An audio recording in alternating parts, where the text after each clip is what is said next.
వెంటనే press conference పెట్టడం మా నారాయణమూర్తి సినిమా. మా నారాయణమూర్తి ఎందుకన్నానంటే ఈ పిక్చరు హెడ్ కానిస్టేబుల్ వెంకటరామయ్య సినిమా తీసినట్టే లేదు. ఇంట్లో ఫంక్షన్ లాగా ఆయన పని చేసుకెళ్ళిపోతున్నాడు. అనురాధ ఫిలిమ్స్ స్థాపించి సుమారు 35 సంవత్సరాలు అయింది. సినిమా ఏమంటే సినిమా ఇంక 20 సినిమాలు తీయాలంటే అప్పటికి నేను ఉండను. అందుచేత వీలైనంత త్వరగా 20 చిత్రాలు అనౌన్స్ చేసి పూర్తి చేయాలనుకుంటున్నాను. మీ ప్రెస్ సహకారం కావాలి. ఈ హెడ్ కానిస్టేబుల్ వెంకటరామయ్య పాట వినగానే నేను ఎక్కడో ఆనందపడిపోయాను. ఎంత చక్కటి పాట.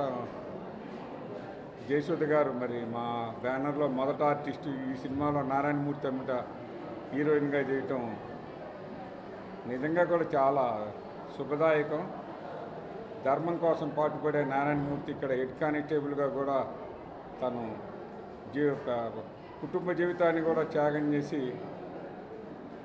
చక్కటి సందేశాత్మకమైన చిత్రం. ఇది దాదాపు జనవరి 14 రిలీజ్ చేద్దాం అనుకుంటున్నాం.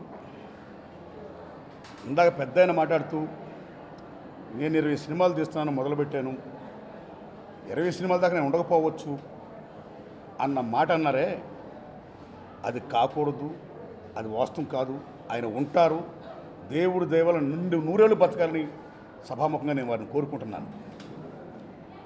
ఇక హెడ్ కానిస్టేబుల్ వెంకటరామయ్య అనే మహోన్నత వేషం నాకు ఇచ్చినందుకు ముఖ్యంగా నేను పెద్దలు సమర్పకులు శ్రీ తిరుపతిరావు గారికి, నిర్మాత శ్రీ పద్మావతి గారికి, రచయిత దర్శకులు శ్రీ శ్రీనివాసరావు గారికి నా హృదయపూర్వక ధన్యవాదాలండి. ఎందుకంటే వీరు నాకు అంత గొప్ప వేషం ఇచ్చారండి హెడ్ కానిస్టేబుల్ వెంకటరామయ్య. అయితే శ్రీనివాసరావు డైరెక్ట్ చేస్తున్నారు. ఆయనే కథ, ఆయనే మాటలు, ఆయనే స్క్రిప్ట్, ఆయనే డైరెక్షను. ఎన్నాళ్ళ నుంచి తపన పడుతున్నారు. నేను సినిమా చేస్తాను అనుమతి డైరెక్ట్ చేస్తాను అనుమతి అంటున్నారు. ఈయన ఎలా చేస్తారా అని నేను ఈ షూటింగ్లో ఏంటని చూసిన తర్వాత రోజు రోజుకే ఆయన తపన, ఆయన జీల్, రాజీ పడకుండా ఆయన ఏమనుకుంటున్నారో, ఏం రాశాడో, ఆయన మనోపరక మీద ఏం చూశాడు ఆయన, అది పిక్చర్ చేస్తున్నందుకు నేను చాలా ఆనందపడుతున్నానండి. I'm very very happy. So thanks a lot to director Srinivasarao. ఇదే ధోరణిలో ఆయన వెళ్ళి రేపు సినిమా సక్సెస్ అవ్వాలన్నా ఫెయిల్ అవ్వాలన్నా ముఖ్యంగా కథనం దర్శకత్వం నేను నమ్ముతానండి. సో ఇన్ హిజ్ హ్యాండ్స్ మనస్ఫూర్తిగా అనుకుంటున్నాను నేను ఈ సినిమా డెఫినెట్గా సక్సెస్ అవుద్ది. ఆయన అంత కష్టపడుతున్నాడు. అంత మంచి point. It's a burning issue. Money money money money money మొత్తం రాజకీయ మార్కెట్ అయిపోయింది, జీవితం మార్కెట్ అయిపోయింది, మానవ కోణ మార్కెట్ అయిపోయింది. ఈ సమాజంలో మానవ విలువలను, ఆర్థిక విలువలు డామినేట్ చేస్తే ఎక్కడ పోతుంది వ్యవస్థ?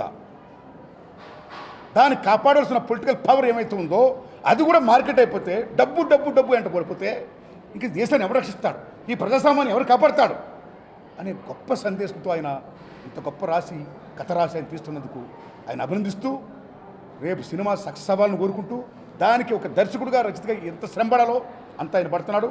ఆయన చెప్పినట్టుగా మొత్తం ఎంటైర్ మా యూనిట్ 24 క్రాఫ్ట్స్, మా కెమెరామెన్ గారు కానీ, మా రిమైనింగ్ ఆర్ట్ డైరెక్టర్ గారు కానీ, సహాయ దర్శకులు కానీ, అందరూ కూడా, యాక్టర్లు గారు అందరూ కూడా పనిచేస్తున్నామండి. సో మంచి శుభఫలితం రావాలని మేము కోరుకుంటున్నాం. సినిమా షెడ్యూల్ మొదలై 10 రోజులు అయింది. 10 రోజుల నుండి కంటిన్యూస్గా చేస్తున్నాము. ఈ 10 రోజుల్లో 9 రోజులు రామోజీ ఫిలిమ్స్లో చేసాము. ఇవాళ కాన్ఫరెన్స్ హాల్ అవసరమై విల్లామేరీ కాలేజీలో అయితే మాకు కరెక్ట్గా సూట్ అవుతుంది కాబట్టి ఇక్కడ ఇవాళ ఒక్కరోజు ఇక్కడ వచ్చేస్తున్నాము. టిల్ ఫినిష్ అంటే సుమారు 60 రోజులు, మొదలుపెట్టిన దగ్గర నుంచి 60 రోజులు అంటే ఆల్మోస్ట్ డిసెంబర్ 15th కల్లా మేము షూటింగ్ కంప్లీట్ చేసుకొని జనవరిలో ఈ పిక్చర్ రిలీజ్ చేయడానికి ప్రయత్నం చేస్తున్నాం. డేట్ అనేది ఒకరోజు అటు ఇటు చూసుకొని ఎప్పుడు బాగుంటుందో రిలీజ్, మంచి డేట్ చూసి రిలీజ్ చేస్తాం. చాలా ఇంపార్టెంట్ సీన్. ఈ బ్లాక్ మనీ వల్ల సొసైటీ అన్యాయం అయిపోతుంటే ఒక హెడ్ కానిస్టేబుల్ ఆ బ్లాక్ మనీ వల్ల భార్య గొంతెమ్మ కోరికల వల్ల ఆ కుటుంబం డివైడ్ అయిపోయి, బిడ్డలు డివైడ్ అయిపోయి స్ట్రగుల్ అవుతుంటే, నా కుటుంబం ఒక్కటే కాదు, సొసైటీలో చాలామంది ఇట్లా తయారవుతున్నారు అని ఒక వాస్తవాన్ని కనుక్కొని వీటన్నిటికీ రాజకీయ వ్యవస్థ కారణం.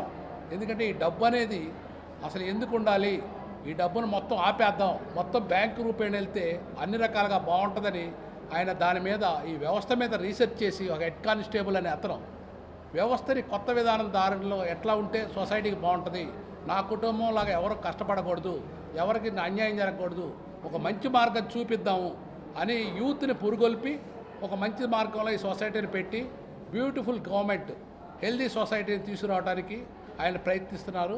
ఆయన ఇవాళ డైరెక్షన్ చేస్తా అంటే మొట్టమొదట ఫస్ట్ డైరెక్షన్ చేస్తా ఉంటే అక్కడ చూస్తున్న దాని మీద ఆయన ఒక 100 సినిమాలు డైరెక్ట్ చేసేసి ఇప్పుడు 101 సినిమా చేస్తున్నాడా అన్నంత కాన్ఫిడెంట్గా ఈ సినిమా చేస్తున్నారు. ఈ సినిమా సమాజానికి ఉపయోగపడేటట్టుగా అటు తెలుగుదేశం ప్రభుత్వం అవ్వచ్చు, ఇటు వైఎస్ఆర్సీపీ అవ్వచ్చు, ప్రతి ఒక్కళ్ళు ఈ 500 రూపాయల నోట్లు, 1000 రూపాయల నోట్లు ఈ తీసేయాలి.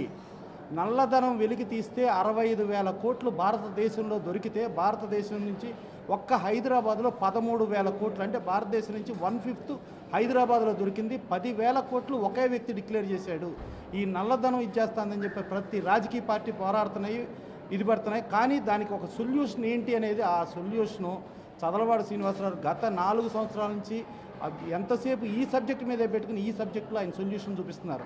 అసలు నల్లధనం కానీ ధనం అనేది, డబ్బు అనేది ప్రతి దానికి నల్లధనం ఏర్పడతానే మూలంగా ఉంది. అసలు డబ్బు అనేది కనపడద్దు. డబ్బు కనపడకుండా ఒక ఫ్రెష్ సమాజంలో జరిగే ప్రతి అవినీతి, ప్రతి సమస్యకి ఈ డబ్బే మూలం. ఈ డబ్బు లేకుండా ఒక నవ సమాజాన్ని నిర్మించాలనే దానిలో ఒక నీతి నిజాయితీ కలిగిన ఒక హెడ్ కానిస్టేబుల్ నారాయణమూర్తి గారు, ఆయన పీపుల్ స్టార్. అలాగే సహజ నటి జయసుధ, ఇద్దరు భార్యాభర్తలుగా సినిమాలో కూడా పోటీపడి నటిస్తూ నటీనటులుగా కూడా ఒకళ్ళ మీద ఒకళ్ళు పోటీపడి అత్యద్భుతంగా నటిస్తున్నారు. బాగుంది, టీజర్ చాలా ఇంట్రెస్టింగ్గా చేశారు. ప్రొడక్షన్ వాల్యూస్ కూడా చాలా బాగున్నాయి. తెలుగులో మహేశ్వర్ రెడ్డి గారు తీసుకుని ఈ సినిమాని రిలీజ్ చేయబోతున్నారు. ఎప్పుడు సార్ రిలీజ్? నవంబర్ మిడ్లో ఈ సినిమా రిలీజ్ అవబోతుంది. ట్రైలర్